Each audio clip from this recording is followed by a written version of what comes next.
Hi everyone, I'm Samantha, but a lot of people call me Sam.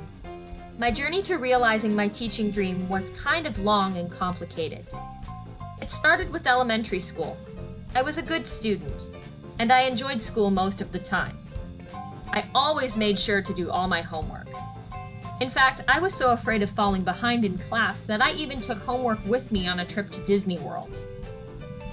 I did have some literacy-related problems in my early years. I was a good technical reader, but I had very little ability to actually understand what I had just read. And on top of that, I struggled with fine motor skills, which of course meant I struggled with writing. Luckily, I received some occupational therapy to help me with my fine motor skills. I learned how to cursive write in grade 2. I didn't really like it at first, but now I use cursive writing almost every day. It's basically become a part of me, and something that makes me unique from my peers.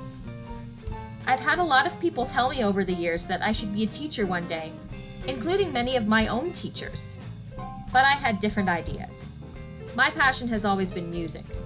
In high school, I took every opportunity I could to get involved in the music program, participating in as many bands, choirs, and talent shows as I could. With the help of my amazing music teacher, Mr. Mighton, and my amazing vocal coach, Rosalind, I was able to grow not only as a singer, but as a person too.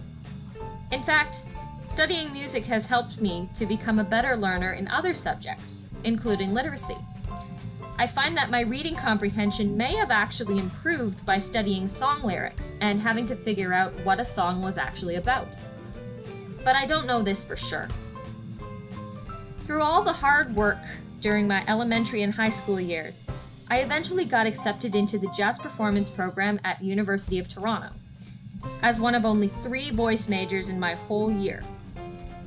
Now, during my second year at U of T, my mom came to me one day and asked me if I would be interested in teaching singing lessons to a 10-year-old girl with special needs. I was initially unsure if I wanted to teach her, but after giving it some thought, eventually I said yes, and I'm really glad I did.